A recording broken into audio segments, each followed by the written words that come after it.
In 2017, in a quiet Texas town called Belridge, Judge Alan Mercer was considered untouchable. Respected. Feared. But behind closed doors, inside courtroom 2B, he played a dangerous game. Over 5 long years, he dismissed the pleas of 2 elderly twin sisters, Emma and Lillian Hartley, mocked their words, rolled his eyes at their evidence, and denied every motion they filed.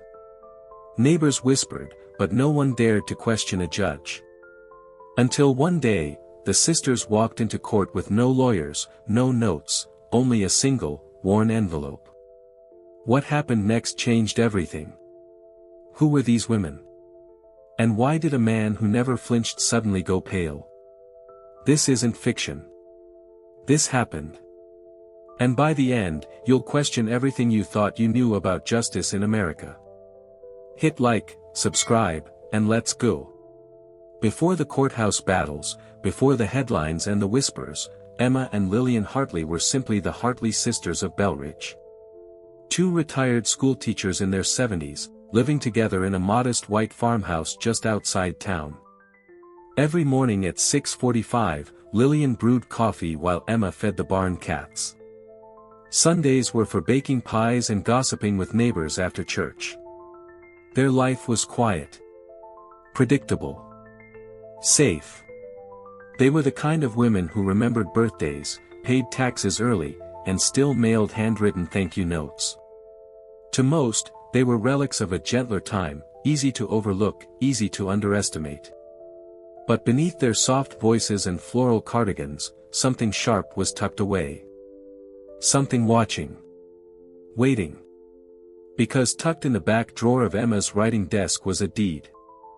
A simple piece of paper. And someone very powerful wanted it buried.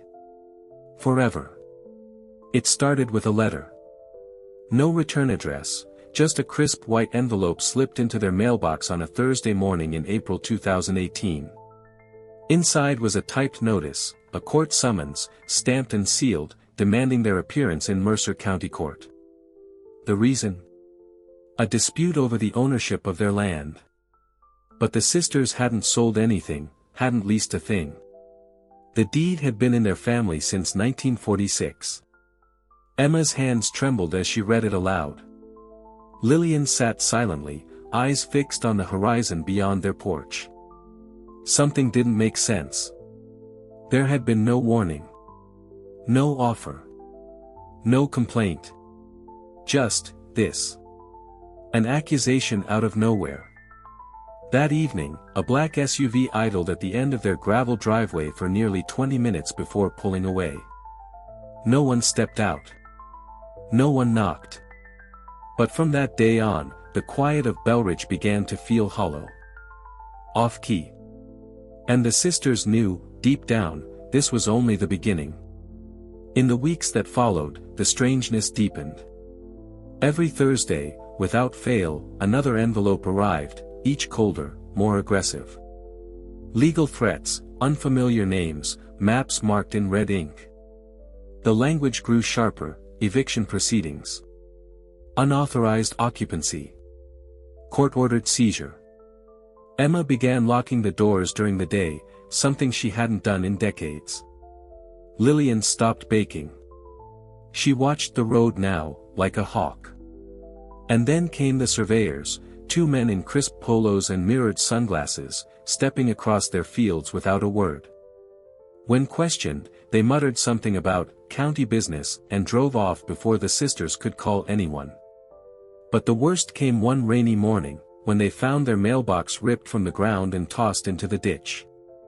Mud covered the latest letter. The seal was broken.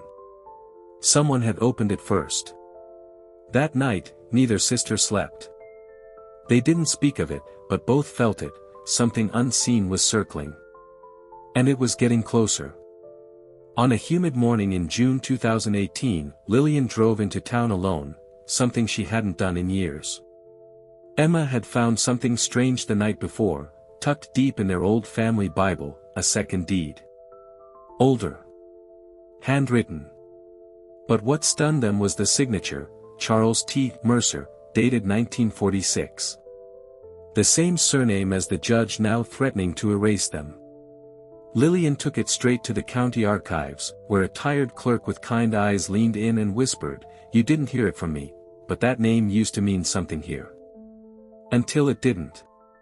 He slid her a faded newspaper clipping, Judge Henry Mercer stripped of robe after land fraud investigation, 1971. Same family. Same land. Same tactics. Lillian froze. Her heart pounded. This wasn't just a legal trick, it was legacy. A pattern. And Judge Alan Mercer wasn't just a man with power. He was the son of a man who once tried the same thing. This wasn't a case. It was a cycle. And now, it was their turn in the storm. That night, Emma and Lillian spread out every document they had, deeds, letters, maps, even old family photos. And the deeper they looked, the darker it got. Parcel by parcel, Judge Alan Mercer had overseen the quiet removal of at least 9 families from neighboring properties over the last decade. All elderly. All with murky paperwork. And each time, the land was sold, quickly, cheaply, to a shell company registered in Delaware. The same name kept appearing, Veritas Holdings LLC. Lillian, with trembling hands, traced the web on their kitchen table. It wasn't just about them. This was a coordinated theft of generational land, buried beneath legal jargon and intimidation. Emma sat back, her voice a whisper. He's been doing this for years, and no one stopped him. Outside, the wind picked up, whistling through the pecan trees. For the first time, the sisters felt small. Not just targeted, but hunted. And somewhere in that hollow Texas dark, they realized. They weren't just fighting for their home. They were the last line before the past vanished entirely. On July 3rd, just before dusk, a formal letter arrived, this time hand-delivered by a sheriff's deputy.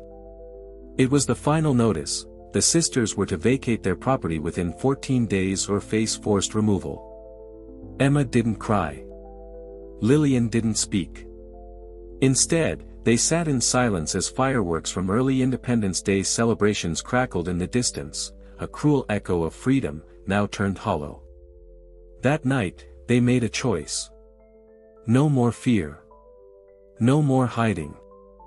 Emma retrieved the envelope they'd kept locked away for years. Inside, a sworn affidavit from their late uncle, detailing the Mercer family's historic land dealings and falsified transfers during the 1950s. It was old, brittle, but damning. And it had never seen daylight, until now. At dawn, they dressed in navy and gray, pinned brooches to their coats, and walked into Mercer County Court with heads high. The courtroom buzzed. And when Judge Alan Mercer saw them, he froze.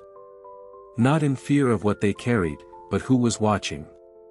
Because seated in the gallery, beside a federal investigator, was a man he hadn't seen in 20 years, and could never afford to see again. The next 48 hours unraveled like a nightmare. The judge called for an emergency closed hearing, citing sensitive materials. The twins were escorted out. Their affidavit was ruled inadmissible due to its age and lack of authentication.